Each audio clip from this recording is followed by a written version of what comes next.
दोस्तों नमस्कार। आप देख रहे हैं जालौन टाइम्स न्यूज़ चैनल। बात शुरू करने के पहले वही आपसे निवेदन कर लूँ, गुजारिश कर लूँ, अपील कर लूँ कि आप हमारे चैनल को सब्सक्राइब जरूर करें, बेल आइकॉन दबाएं ताकि जो भी हम नया वीडियो डालें उसका नोटिफिकेशन आपको तत्काल मिल जाया करे। और हमारे चैनल को लाइक करें। इससे हमारा उत्साह बढ़ाने में मदद मिलेगी। और कमेंट बॉक्स में कमेंट भी लिखें, क्योंकि हम आपके कमेंट बहुत गौर से पढ़ते हैं और हमें आपके कमेंट बहुत प्रेरित करने वाले होते हैं। तो अब जिन 3 राज्यों में भारतीय जनता पार्टी को अप्रत्याशित बहुमत मिला था, अब उन 3 राज्यों में मुख्यमंत्री पद के चेहरे सामने आ चुके हैं। और इन चेहरों को लेकर इन चेहरों ने भी बस केवल एक ही काम हुआ है कि जो एक चौंकाने वाली जो उनका एक चौंकाने का जो शौक है भारतीय जनता पार्टी का हाईकमान का, वो तृप्त हुआ है। बाकी इन चेहरों के औचित्य को लेकर अगर कोई तर्क नहीं दिया जा सकता। और इन चेहरों को लाने से बहुत सारी बातें याद आ जाती हैं। ये जो गुमनाम से चेहरे हैं सबके सब, और वो अब बिल्कुल लाइमलाइट में आ गए, तो बहुत सारी बातें याद आ जाती हैं। जब चुनाव अभियान चल रहा था, चुनाव प्रचार अभियान चल रहा था, तो राजस्थान में एक सभा में प्रधानमंत्री नरेंद्र मोदी ने, जैसा कि उनकी आदत है, वो मुद्दों की बात कम करते हैं, जबकि उनकी गरिमा जो है, उनके पद की जो गरिमा है, उसको देखते हुए उन्होंने उनके भाषण में एक ऊंचाई होनी चाहिए, लेकिन वो उस मर्यादा का निर्वाह करने के लिए अपने को मजबूर नहीं समझते। वो जो है वो मर्यादा के परे चले जाते और व्यक्तिगत आक्षेप और जो एक बहुत ही व्यक्तिगत किस्म की बातें वो करने लगती है। तो उन्होंने उस समय पे चुनाव प्रचार अभियान के दौरान राजस्थान की एक सभा में ये कहा था कि सोनिया गांधी के खिलाफ राजेश पायलट ने चुनाव लड़ा था, तो राजेश पायलट का क्या असर हुआ ये सब लोग जानते हैं, और क्यों कराया गया। और चूंकि राजेश पायलट के बेटे हैं सचिन पायलट, तो उनको भी अपमानित किया गया है, उनको भी नीचा दिखाने का काम किया गया। ये बहुत ही एक तरह से ओछा भाषण था। पहली बात तो उसमें तथ्यात्मक गलती थी कि सोनिया गांधी के खिलाफ राजेश पायलट ने संगठन में कोई चुनाव नहीं लड़ा था, जो मोदी जी कह रहे थे। और दूसरा ये इस स्तर पे प्रधानमंत्री जैसे पद पे बैठे व्यक्ति को नहीं उतरना चाहिए, लेकिन मोदी जी के लिए सब कुछ जायज़ है क्या कहा जा सकता है। पर अब विपक्ष भी अगर उसी स्टाइल में आ जाए, तो अगर आपके चेहरे पर पार्टी जीतती है हर चुनाव, चाहे वो राज्यों का चुनाव हो या लोकसभा का चुनाव है, मान लिया ये बात, लेकिन बाकी अन्य चेहरों का भी तो योगदान है। इतने लंबे समय से शिवराज सिंह मध्य प्रदेश में सेवा कर रहे थे, तो आपने एक झटके में उनको मुख्यमंत्री पद की दौड़ से बाहर कर दिया। और शिवराज सिंह जी की वेदना निकल रही है। ऐसा नहीं कि पहले तो उन्होंने दिखाया था कि बड़े सैर सुने ये स्वीकार है और वो विनम्र कार्यकर्ता है, लेकिन उनकी वेदना अब छलक रही है। और स्वाभाविक है किसी की भी वेदना छलकेगी, तो ये तो बड़ी निर्ममता का काम है।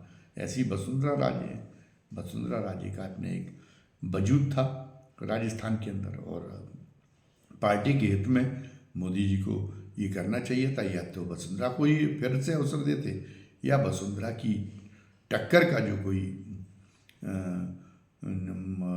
जो राजस्थान में जो चेहरे थे, तमाम सारे चेहरे थे, उनमें से किसी को मौका देते। लेकिन किसी को भजन लाल शर्मा का नाम समझ में नहीं आया कि भजन लाल शर्मा को किस आधार पर उन्होंने जो है मुख्यमंत्री पद के लिए उनका नाम तय किया। मोहन यादव का मध्य प्रदेश में नाम तय किया गया, उनके बारे में भी यही बात कही जा रही है। तो सिर्फ ये है कि उन्हें दिखाना है कि मैं जो चाहूँ वो कर सकता हूँ। मैंने अपने व्यक्तित्व को इतना विराट रूप में प्रदर्शित कर लिया है कि अब उनके सामने यहाँ कोई पार्टी में तो कोई नेता लगता ही नहीं है। बाकी जो आकलन करने वाले प्रेक्षक हैं वो भी नहीं लगते। साथ साथ में ये है कि वो जनता भी उनकी कोई नहीं लगती, कि जनता ने इन चेहरों के नाम पर वोट थोड़ी दिया है। अरे जनता ने माना कि आपके चेहरे के नाम पे वोट दिया। लेकिन आप चाहे किसी को जो है सड़क चलते हुए किसी आदमी को उठा के बैठा देंगे किसी कुर्सी पे। आपने मतलब अभी उनको वो जो चेहरे हैं हो सकता है कि वो भी अगर उनको मौका मिलेगा तो वो भी बहुत काबिल चेहरे साबित होते हैं। हम ये नहीं कह रहे कि वो कोई मतलब उस ढंग के चेहरे हैं कि नहीं, उनमें उनकी अभी एकता के प्रदर्शन का उनको मौका ही नहीं मिला।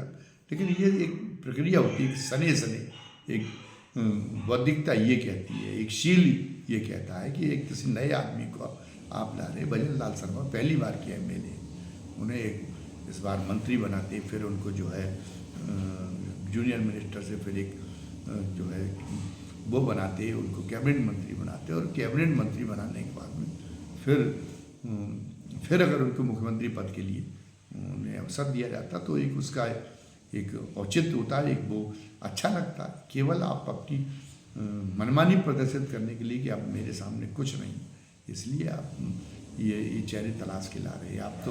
आपने वो पुराने समय की कहावत याद दिला दी, वो जो है जैसे, और जिसकी वजह से ये देश ऐसी कहावतों की वजह से ऐसे काम इस देश में होते रहे, उसकी वजह से ये देश ने सदियों तक गुलामी का दंश झेला, इस देश का इतना गंभीर पतन हुआ।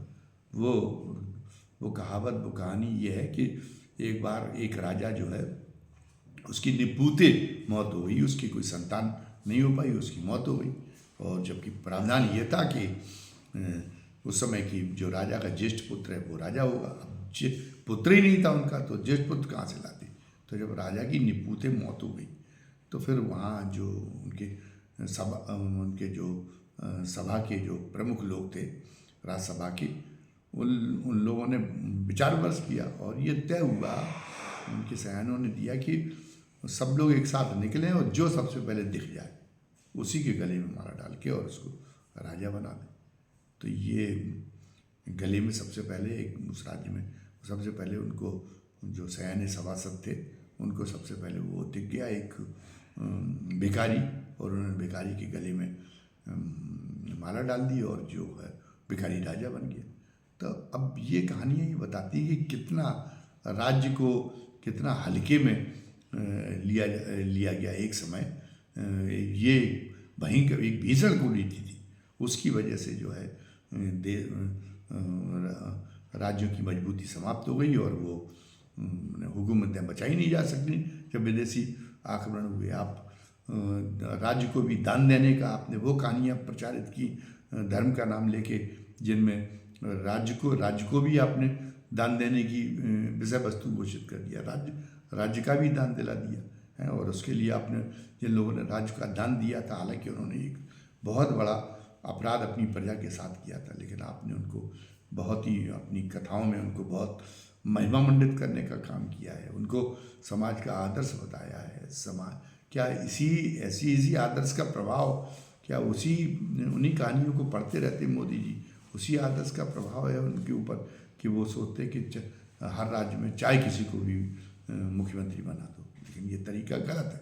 पर अब अगर इसी आधार पे वो कहने लगे कि वही वसुंधरा राजे को नीचा करके और जाटों को बड़ा अपमानित किया गया, कल को कोई नया चुनाव हरियाणा में चुनाव हो तो वो उन्होंने वहाँ किया था जिस तर्ज पे आपने राजेश पायलट की मौत का मुद्दा उठाया था और सचिन पायलट को महत्वहीन किए जाने का मुद्दा उठाया था, वो तो आपके ऊपर भी तो वो तर्क लागू हो सकते हैं कि वो जैसे राजेश पायलट का अगर कांग्रेस पार्टी के लिए योगदान था और बकौल आपके वो अगर उनका जो है आखिरी समय में सोनिया गांधी ने उनको जो है उनके योगदान को बिल्कुल नज़रअंदाज करते हुए उन्हें हाशिए पर धकेल दिया था, तो फिर या उनके साथ जो उनका जो हश्र हुआ उसमें आपने कहना चाहा कि उनकी जो मौत हुई उसमें सोनिया गांधी का कोई हाथ था। तो हालांकि ये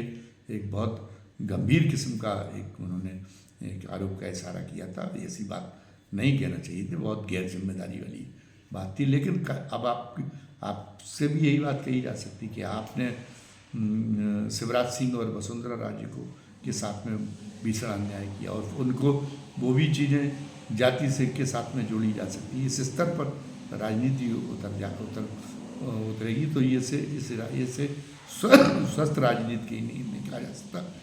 राजनीति में जैसी उच्च परंपराओं की दरकार है, ये इस ढंग की भाषणबाजी उसके अनुरूप नहीं है। और प्रधानमंत्री की कुर्सी पर बैठा हुआ व्यक्ति करे, कल को लोग ये भी कहने लगेंगे कि आप तो इतने कृतज्ञ हैं। अगर वो कांग्रेस वालों को आप इस आधार पर कृतज्ञ ठहराते हैं ऐसे उदाहरण पे, तो आपने अपने गुरु लाल कृष्ण आडवाणी जी के साथ क्या किया? अरे वो प्रधानमंत्री नहीं बन पाए थे, आपने उनको राष्ट्रपति भी नहीं बना। आपको वो वहाँ त्रिपुरा में दिखाई दिए थे जब सत्ता परिवर्तन हुआ था कि आपने सबको नमस्कार किया और आडवाणी जी का, अपने गुरु का अभिवादन तक स्वीकार नहीं किया। ये आरोप आपके बारे में भी तो ये मंचों से ये बात कही जा सकती है।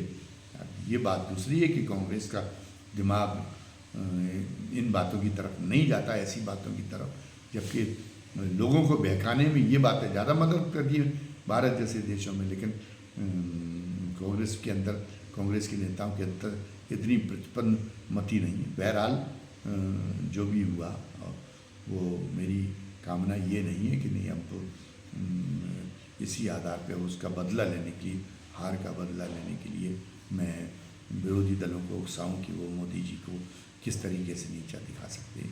ये मेरा मतलब नहीं है। लेकिन मेरा मतलब ये ज़रूर है कि मोदी जी को अपनी पद की गरिमा के अनुरूप, जैसे गरिमा वाले अन्य प्रधानमंत्री हुए हैं, भाषणबाजी में इस स्तर पर नहीं उतरना चाहिए। ये राज्यों के नेताओं को शोभा देता है।